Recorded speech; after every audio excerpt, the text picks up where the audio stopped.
पर अपने सभी दर्शकों को ये अपडेट इस पर करना चाहूंगी। रविंद्र पासवान ने मंच से अनाउंस करा है, पुलिस ऑफिशियल्स ने मंच से अनाउंस कर दिया है कि मार्च को रोका नहीं गया है, सिर्फ थोड़ी देर के लिए रोका गया है ताकि दूसरा गुट और दूसरा समूह भी आ जाए और उसके बाद फिर यहाँ से आगे बढ़ने दिया जाएगा। तो पुलिस ने बड़ा क्लियर कट ये कहा है कि हमने मार्च को रोका नहीं है, सिर्फ हॉल्ट किया है ताकि दूसरा समूह भी आ जाए और इसीलिए छात्रों से शांति से बैठने की अपील की गई है। रविंद्र पासवान ने यह कहा कि आप अपने बीच उन चेहरों की भी पहचान करें जो आपको लग रहा है कि किसी भी तरह से इस आंदोलन को डिस्टर्ब करने की कोशिश कर रहे हैं। लेकिन रविंद्र पासवान ने बार बार ये कहा कि हमारा आंदोलन शांतिपूर्ण रहा है, ये हमारे आंदोलन की अब तक की ताकत है और इसीलिए हमें इसको बिगड़ने नहीं देना है। चेहरे चिन्हित करें, अगर कहीं पर भी लगे कि किसी ने गड़बड़ फैलाने की कोशिश की तो उसे चिन्हित करें। हमारा आंदोलन हमारा ही शक्ति है। अब देखिए यहाँ इस बीच वॉलंटियर्स को अब आगे बुलाया गया है। ये सफेद टी शर्ट पहनकर वॉलंटियर्स जेपीएससी जेएससीसी रिफॉर्म मंच वॉलंटियर्स जो है, ये वॉलंटियर्स ने टेक ओवर कर दिया है और अब ये यहाँ से अनाउंसमेंट कर रहे हैं, स्टूडेंट्स को बैठने की अपील कर रहे हैं। तो मार्च को अभी रोका नहीं गया है, सिर्फ थोड़ी देर के लिए हॉल्ट, सभी वॉलंटियर आगे आएंगे। तो सिर्फ हॉल्ट किया गया है ताकि बाकी दूसरा समूह जो वहां से निकला है वो भी पहुंच जाए। और इस बीच देखिए अब स्टूडेंट्स यहाँ पर बैठे हैं, आराम से वेट कर रहे हैं कि दूसरा ग्रुप पहुंच जाए और उसके बाद फिर यहाँ से तय समय के हिसाब से मार्च आगे बढ़ेगा। यूं भी 11 बजे का समय तय किया गया था, समय इस वक्त 10:34 हो रहा है। तो देखिए अब 11 बजे अगले 15 से 20 मिनट की और प्रतीक्षा और उसके बाद फिर ये मार्च यहाँ से आगे बढ़ेगा और 5 किलोमीटर बाद नई विधानसभा का एरिया पड़ता है जहाँ तक स्टूडेंट्स पहुंचेंगे। मनोज्ञा रहा है कि स्टूडेंट्स यहाँ से आगे बढ़ पाएंगे और कितना बढ़ पाएंगे, क्योंकि पुलिस बार बार कह जरूर रही है कि हमने रोका नहीं है, इसके आगे जाने दिया जाएगा। वो भी तस्वीर आप दिखा रही हैं। मीनाक्षी, ये भी बताएं कि छात्रों की संख्या किस तरह से बढ़ती चली जा रही है और क्या मौसम का कोई असर हो भी रहा है मॉनसून का? मनोज्ञा, जितना अभी हमें यहाँ पर जितना क्राउड दिख रहा है, 1000 से 2000 स्टूडेंट्स तो अभी इस एरिया में एकत्रित हो चुके हैं, लेकिन जो नंबर यहाँ पर कोट किया जा रहा है वो बहुत बड़ा नंबर है। उनका कहना है कि 50,000 तक लोग एकत्रित हो जाएंगे। हालांकि ये बहुत बड़ा नंबर है, इस पर एक बार की यूँ सुनने मात्र से यकीन नहीं होता है, लेकिन फिर भी ये स्टूडेंट्स का, अभ्यर्थियों का, परीक्षार्थियों का दावा है। हाँ, एक बात बताइए, कितने लोग आ रहे हैं? अभी बहुत ज्यादा लोग आ रहे हैं, बहुत स्टूडेंट हैं हमारे, तो हम इसीलिए अभी वेट कर रहे हैं। बहुत ज्यादा पूरा झारखंड के स्टूडेंट आ रहे हैं क्योंकि उनका हक और अधिकार छीना गया है। हालांकि मार्च को भी रोका नहीं गया, सिर्फ हॉल्ट। हाँ, क्योंकि अभी सारे स्टूडेंट पहुंचे नहीं हमारे, तो उसके लिए हम लोग वेट कर रहे हैं कि सारे आ जाए और सारे एक साथ जाएंगे मार्च के लिए। बट आप श्योर हैं कि पुलिस आपको यहाँ से आगे जाने देगी? जाने देगी, बिल्कुल जाने देगी। बैरिकेड तो ऑलरेडी लग चुके हैं, देखते हैं आगे कितना दूर में बैरिकेड्स है। हालांकि हमारे सारे स्टूडेंट को डिटेन कर लिया गया है अलग अलग जगह पे। किया गया है? हाँ, अलग अलग जगह पे, हाईवे में, बस में, रेलवे स्टेशन में, अलग अलग जगह पे डिटेन कर लिया गया स्टूडेंट को और बस से उतार के अपने बस में बैठा के। ठीक है, तो देखिए यहाँ पे स्टूडेंट्स जो है एक बार फिर से खड़े हो गए। देखिए आप लोगों से बैठने की अपील हो रही है, अभी आप लोगों से बैठने की अपील हो रही है, लेकिन ठीक है आप लोग अभी बैठिए थोड़ी देर, अभी बैठने की अपील की गई है। हम लोग को देख रहे हैं रोड पर कब से हैं। सरकार को हम लोग 5 दिन से पहले बोल रहे हैं, 10 दिन के, कि हम लोग वहाँ आएंगे, हम लोग मांगे पूरी नहीं होगी तो हम लोग विधानसभा घेराव करेंगे। उसके बाद भी सरकार हम लोग की बात नहीं सुन पा रही है, तो हम लोग सरकार से क्या अपेक्षा कर सकते हैं? इसे आप भी पोस्टर लेकर आएंगे? हाँ, देखिए ये जो है ये अभय तिवारी है, इसका पूरा फैमिली जो है टोटल नौकरी ले हुआ है। इसका बहन भाई जितना परिवार है टोटल आप देख सकते हैं इस पोस्टर में, एक भी ऐसा आदमी नहीं है जिसे नौकरी नहीं, टोटल परिवार को नौकरी दिलवाया, टोटल का टोटल। और ये नहीं मैम, ये जेपीएससी में नहीं धन लिया है बल्कि जेएसएससी में धन लिया है। मैम जिंदाबाद, जिंदाबाद, छात्र एकता जिंदाबाद, होनी चाहिए, छात्र एकता जिंदाबाद।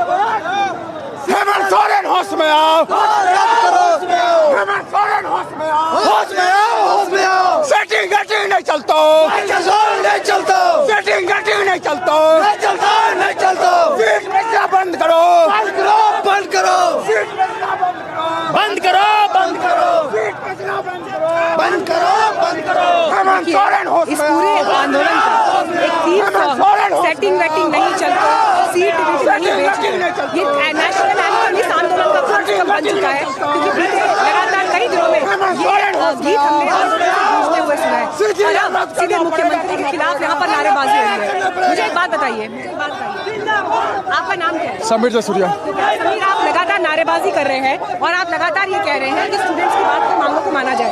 अगर इस वक्त एनडीटीवी इंडिया पर मुख्यमंत्री आपको सुन रहे हैं, आप उनसे क्या कहना कहना चाहेंगे? मेरा सबसे पहले मुख्यमंत्री से कहना है कि अगर वो इस काला कारनामे पे नहीं है तो पूरे एग्जाम को रद्द करे, सीजीएल रद्द करे, सीजीएल में सीबीआई जांच दे, जेपीएससी का सारा एग्जाम रद्द करे, टीडीपीएल एजेंसी जिस एग्जाम को ली है वो सारा एग्जाम को सरकार रद्द करे। और जब तक रद्द नहीं करेगी हम लोग यहाँ से हटेंगे नहीं।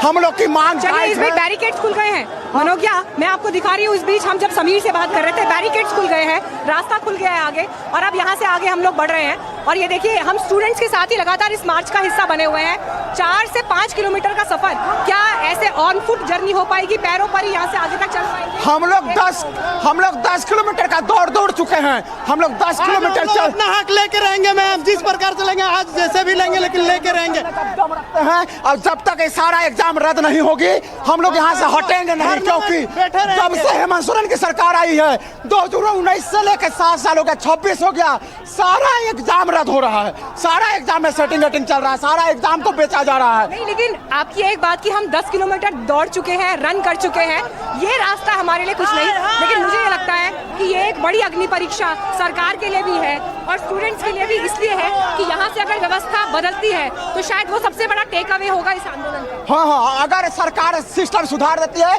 तो हम लोग हेमंत सोरेन को फिर से सत्ता में लाएंगे। हाँ, लाएंगे।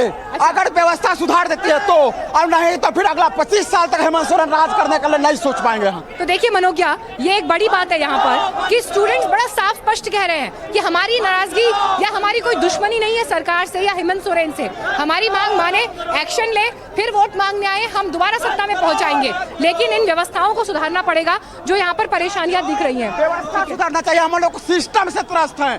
हम हेमंत सोरेन से मेरी पर्सनल दुश्मनी नहीं है, वो इस राज्य के नागरिक है, इस राज्य के मूल हैं। जहाँ हम लोग आंदोलन जो भी कर रहे हैं शांतिपूर्वक करने की कोशिश है। हमारी हक जो है, जो फंडामेंटल राइट्स ने हमें हक दिया है, उस हक की मांग हम लोग कर रहे हैं। मैं जरा कुछ लड़कियों से भी बात करना चाहूंगी जो उस प्रोटेस्ट में मीनाक्षी, जरा छात्रों से ये भी पूछिए कि कटीले तारों को पार करने की क्या तैयारी है इनकी?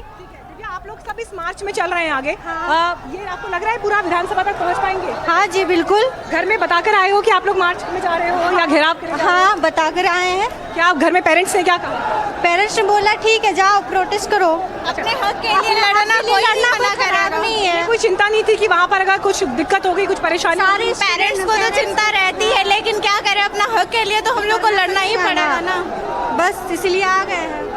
हम देख रहे हैं कि इस आंदोलन में लड़कियों का पार्टिसिपेशन भी उतना ही स्ट्रांगली है, चाहे वो धरने पर बैठना हो, अनशन पर बैठना हो, भूख हड़ताल पर बैठना हो या फिर यहाँ पर आना हो। लड़कियों को भी तो चाहिए जॉब। आजकल के जमाने में हम लोग आगे नहीं बढ़ेंगे तो कैसे होगी, और हम लोग का भी कहीं सारी सरकारें कहती हैं कि महिलाएं हमारा प्रमुख वोट बैंक है, महिलाओं के विकास पर हमें फोकस करना है, महिलाओं को सदन में आरक्षण की बात है, सब चीजें चल रही हैं। उन सब के बीच जब आपको आज सड़क पर उतरना पड़ रहा है तो वादों में और हकीकत में ये गवर्नमेंट का बहुत बड़ा क्या बोले, एक हद तक बोला जाए तो गवर्नमेंट की नाकाबिलियत है कि हम लोग को लॉस हो गया है, लोग का पड़ा है, आज निकलना पड़ा है। अगर वो सही से काम करते तो हम लोग नहीं निकलते। अगर हेमंत सोरेन जी और कल्पना जी इस वक्त आपको सुन रहे हैं, आप कोई मैसेज उन्हें देना चाहते हैं?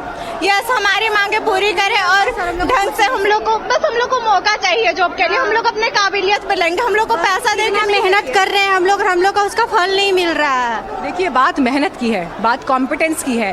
कोई नहीं कह रहा कि आप एहसान करिए, अपनी मेहनत पर हक दीजिए। अपना हक तो मिलना चाहिए मेहनत का। किसान के घर से आए हुए हैं, हम लोग के पास उतने पैसे नहीं होते हैं कि हम लोग पढ़ने के लिए बाहर में आकर के पढ़ाई करें या हॉस्टल में रहे, सारे खर्चे वगैरह भी होते हैं। इतने साल से हम लोग टाइम तक पेरेंट्स भी हम लोग को नहीं देती है छूट पढ़ने के लिए। अभी टाइम मिला हुआ है, उस टाइम उसमें भी गवर्नमेंट ऐसे करेगी तो कैसे चलेगा? अच्छा, घर में ऐसी कोई बात तो नहीं हुई कि कोई पुलिस केस हो गया, कुछ हो गया तो दिक्कत हो जाएगी, करियर खराब हो जाएगा, ऐसी कोई बात नहीं हुई? अब एक बात बताओ, हर लड़की को भी तो कैरियर खराब ही हुआ है ना, क्या करेंगे? ऐसे ही हमारा करियर खराब हो चुका है, तो हम ऐसे मतलब डर के क्या करेंगे, डर के जी के हम लोग की मौका मिला हुआ है, बाहर आकर पढ़ेंगे तो फिर मौका भी नहीं मिलने वाला है, एज चला जाएगा, फिर हम लोग क्या करेंगे लड़के?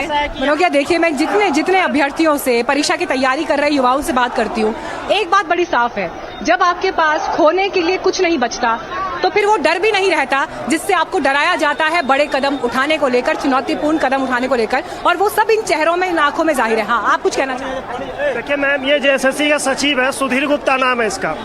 सबसे बड़ा चोर ये है, ये सारा फ्रॉड किया है। और इसके ऊपर बहुत बड़ी मछली है। ये बोला था सीजीएल का जो इंक्वायरी हुआ था वो मैक्रोस्कोपिक विधि से हुआ था, और एक घर में अभय तिवारी का 6 गो सीजीएल क्रैक किया है। भाभी, साली, साढ़ू, भाई, बताइए, और ये क्या जांच किया था? और ये बोल रहा है सीजीएल फेयर हुआ है, कुछ नहीं हुआ है, उसमें खराबी नहीं है। बताइए सब। अच्छा, आप सब नहीं, एक सेकंड, आप सब लोग सीजीएल का जिक्र कर रहे हैं, लेकिन सीजीएल में सरकार की तरफ से, समिति की तरफ से ये कहा गया कि वो तो कोर्ट में तक मामला गया, और कोर्ट में मामला दे जाने के बाद उसके आधार पर वो प्रक्रिया आगे बढ़ी। अब उसमें वो कह रहे हैं कि लोगों को नियुक्ति पत्र बढ़ चुके हैं, अपॉइंटमेंट्स हो चुके हैं, तो उसको आप कैसे कैंसिल कराओगे? सीआईडी जो पहले जांच कर रही थी मैम, तो सीआईडी जितना प्रूफ दी थी उससे ये इन्फॉर्मेशन मिल रहा था कि सीजीएल पेपर लीक हुआ था। 135 क्वेश्चन सेम टू सेम मिला था, नेपाल में रटाया गया था, उसमें से 120 क्वेश्चन आया था एग्जाम में, और उससे बहुत सारे स्टूडेंट पास हुए थे। लेकिन फिर क्या किया गवर्नमेंट, जब फंसने लगी तो क्या किया, सीआईडी की पूरी टीम को चेंज कर दिया, और पूरी टीम को चेंज करके लिपा पोती करके फिर से नया सीआईडी टीम बना के गठित करके एग्जाम लिया गया था। ऋषभ, जहाँ तक ऋषभ कहाँ से आए हैं आप? गोड्डा से आए, संथाल परगना। आप कहाँ से आए? गोड्डा से। कौन कौन कहाँ से आए? हजारीबाग से, पलामू से, मैं पलामू से, गोड्डा से, कोडरमा से, बोकारो से आए आप? गिरिडीह से।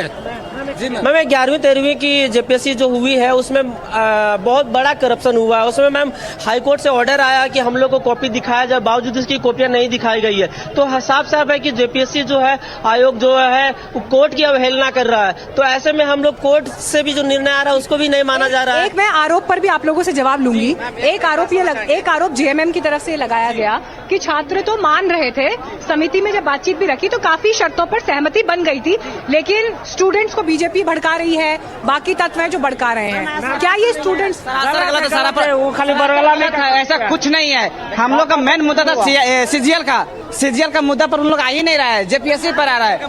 मेन है सीजीएल, मेन घोटाला जो हुआ 26 साल में वो सीजीएल का हुआ है। अच्छा, सीजीएल की परीक्षाओं की जो बात हो रही है, ग्रेजुएशन के बाद जो सरकारी पोस्ट निकलते हैं सेक्रेटेरिएट में, बाकी सबके, ये उन जॉब्स की बात कर रहे हैं। और देखिए, जितने भी ये परिवार झारखंड के आपको इस वक्त आंदोलित दिखाई दे रहे हैं, इन सब के लिए ये इनके भविष्य का सवाल है, क्योंकि जब इन परीक्षाओं की तैयारी करते हैं तब जाकर सिर्फ एक छात्र या एक अभ्यर्थी का जीवन नहीं बनता, पूरे परिवार का एम्पावरमेंट होता है। और इसीलिए आज आपको ये सब सड़कों पर अगर मैम उनको डर है अगर सीबीआई से, तो सीजीएल क्यों नहीं करवा रहे हैं सीबीआई से? अगर सीजीएल चेक होती है सीबीआई से तो आपका उसके साथ में पीजीटी हो, चाहे जेई हो, चाहे म्युनिसिपल कॉर्पोरेशन हो, सबका भंडाफोड़ वहीं। एक सवाल